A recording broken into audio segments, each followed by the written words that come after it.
여기 수심이 가득한 젊은 총각이 한 명 있습니다. 그의 이름은 이겸이라 하였는데 그의 앞에는 늙은 어머니가 몸져 누워 있었죠. 어머니, 몸은 좀 어떠시옵니까? 글쎄, 기력이 하나도 없구나.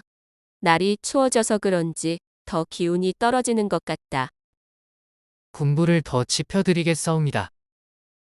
그래, 고맙구나. 그런데 내가 말이다. 지금 꼭 먹고 싶은 것이 있는데 말이다. 말씀하십시오. 싱싱한 산나물을 좀 먹고 싶구나. 산나물을 조금만 먹어도 금방 기운이 날 것 같구나. 이겸은 순간 눈앞이 캄캄해졌죠. 산나물이라. 온 사방이 하얀 눈으로 뒤덮인 이 한겨울에 도대체 어디 가서 산나물을 구한다는 말인가? 하지만 몸져 누워 계신 어머니에게 못하겠다는 말은 차마 할 수가 없었죠. 어머니, 조금만 기다리십시오. 제가 곧 싱싱한 산나물을 구해오겠사옵니다. 그렇게 자신있게 말하기는 했지만 이 추운 겨울에 산나물을 구한다는 것이 불가능하다는 것을 너무나 잘 알고 있었죠. 그래, 오늘은 밤이 깊었으니 이만 자고 내일 아침 일찍 산으로 올라가 보자. 혹시 아는가? 운 좋게 산나물을 캘 수 있을지 말이야. 그렇게 이겸은 고단한 몸을 누이고 잠을 청했죠. 그리고 다음 날 날이 밝자마자 채비를 차려서 마을 근처 산으로 올라갔답니다. 그렇게 한참 동안 눈으로 뒤덮인 산을 이리저리 오르내리기를 반복했지만 산나물은 발견할 수 없었죠. 이렇게나 힘들 수가. 어머니를 위해서 고생하는 것은 너무나 당연한 일이거늘. 그래도 내 육신이 힘드니 만사가 다 귀찮아지는구나. 이겸이 이름난 유자이기는 했지만 추운 겨울날 있지도 않은 산나물을 찾아 헤매다 보니 그도 어지간히 힘들었나 봅니다. 하지만 그는 이내 마음을 다잡고 다시 몸을 일으켜 세웠죠. 그런데 이것은 무슨 냄새인가? 누군가가 음식을 하고 있는 것인가? 정말 입에 군침이 돌게 만드는 맛 좋은 음식 냄새로구나. 안 그래도 하루 종일 제대로 먹지도 못하고 산을 헤맨 탓에 무척이나 시장기를 느끼고 있던 이겸은 자기도 모르게 음식 냄새가 풍겨오는 곳으로 향하게 되었죠.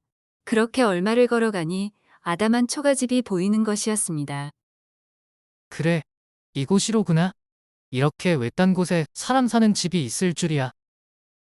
그렇게 이겸은 침을 꼴깍 삼키며 그 초가집 앞에 우두커니 서 있었답니다. 그런데 잠시 뒤 소쿠리를 옆에 낀 채 젊은 여인 한 명이 문 밖으로 나서는 것이었죠. 그녀는 이겸을 보고는 깜짝 놀라 말했답니다. 이신지요? 아, 정말 죄송하옵니다.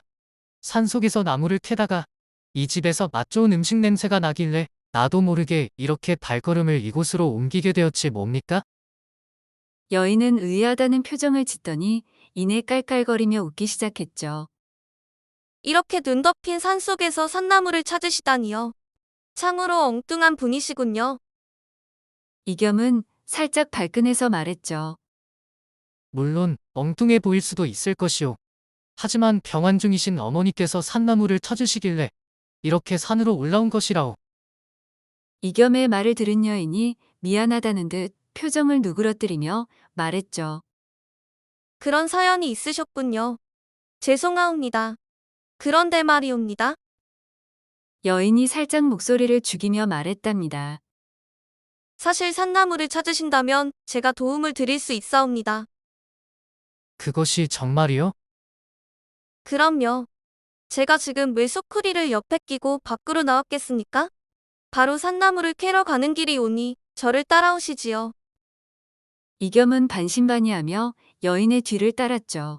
그런데 구불구불 산길을 올라가다 보니 갑자기 따뜻하고 온화한 공기가 느껴지며 화사한 꽃밭이 눈앞에 펼쳐지는 것이었습니다. 이게 대체 어찌된 일이오? 이런 한겨울에 꽃밭이 있다니. 여인은 활짝 웃으며 이겸의 손을 잡아 끄는 것이었습니다. 이리로 오시어요. 이곳에 각종 산나물이 지천으로 널렸답니다. 여인의 말대로 꽃밭 옆에는 온갖 싱싱한 산나물들이 자라나고 있었죠. 이겸은 여인과 함께 충분한 양의 산나물을 캘 수 있었답니다. 정말 꿈만 같구려. 이렇게 추운 겨울날 눈으로 뒤덮인 산속에서 이리도 싱싱한 산나물을 캘 수 있다니. 그것이 다 나으리의 지극한 효심 덕분이옵니다. 나의 효심 덕분이라니? 그것이 무슨 말씀이시오? 자, 이 꽃밭과 따뜻한 공기, 그리고 이 산나물들을 보십시오.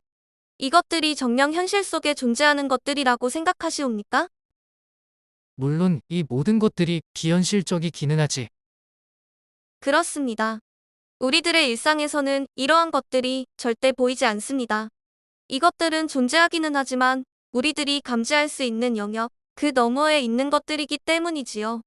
쉽게 말해서 신선이나 도사 정도는 되어야 눈에 보이는 것들이라 이 말입니다.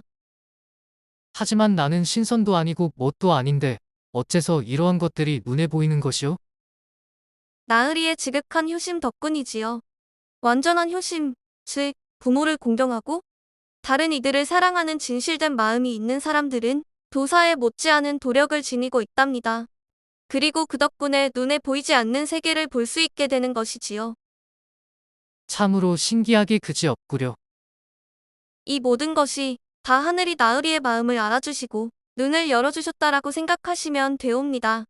자, 이렇게 지체할 시간이 없사옵니다. 어서 집으로 돌아가셔서 어머니께 싱싱하고 맛있는 산나물을 대접해 드리시어요. 그러면 어머니의 병환 역시 씻은 듯이 낫게 될 것이옵니다. 말을 마친 여인은 순식간에 이겸의 눈앞에서 사라졌죠. 그리고 정신을 차려보니 그는 어느새 자신의 집 마당에 서 있었답니다.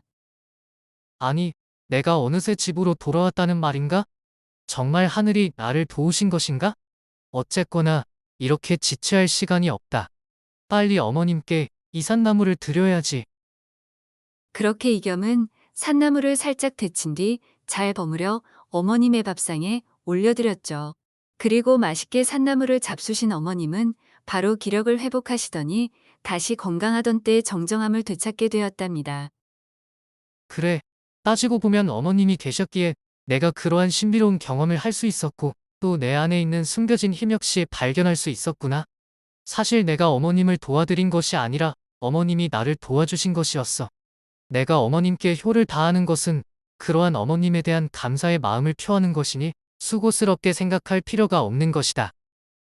이겸은 어머님에 대한 애정이 다시금 북받쳐 올랐고 앞으로도 계속 자신의 효심을 간직해 나가기로 굳게 다짐하는 것이었습니다.